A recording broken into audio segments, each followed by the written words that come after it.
into the two-a-day weather pattern, right? Which is very hot.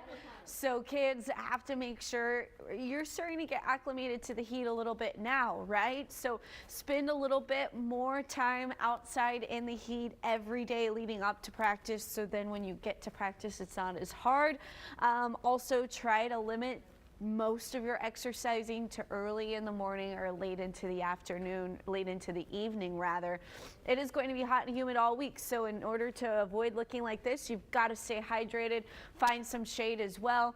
Moderate heat related risk is going to be possible, and we have a very low chance of showers heading into the weekend is what is said right there behind 3 News. But our wet bulb globe temperature, that's kind of what sporting activities use, outside workers use to kind of indicate what the heat risk is. We're going to be moderate but borderline high into these coming days. So we're not near the extreme level, but we are moderate to borderline high when we're factoring in sunshine, wind, and pressure on top of temperature and humidity, and this is out in the sun as well. So yeah, this heat index value is actually your shade heat index value, so think about that for a second. But right now it's 108 for your peak heat index. Yesterday in Corpus Christi, 113 Robstown, 110 in Kingsville.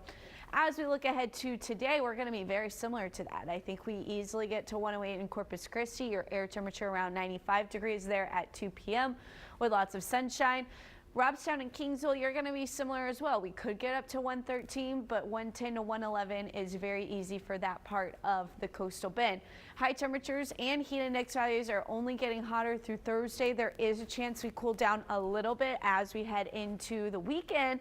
And what that has to do with is, well, high pressure moving and an additional tropical low that tries to set up again into the Gulf, similar to what we dealt with last week. So right now, high pressure is keeping us very dry and very sunny across the majority of the Lone Star State.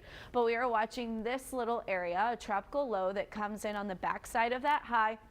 And what the tropical low means is it's more of a little tropical wave. It's an inverted low that does bring a chance of some rain. Now, our best shot of rain as this high pressure continues to drift over West Texas does look like it may come late Friday or into Saturday morning. So this is paused at 6:30 a.m. on Saturday. Right now, National Hurricane Center not monitoring this area for a chance of tropical development. We do have some Saharan dust as well across Texas that is keeping our air quality borderline moderate. Where we are watching the tropics is in the Atlantic basin.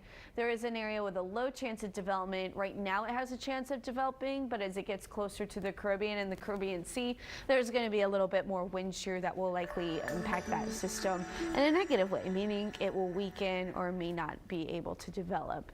Over the next 7 days, sunny, hot, but we do have that low chance of rain as we head into the weekend. Barbie, John Thomas.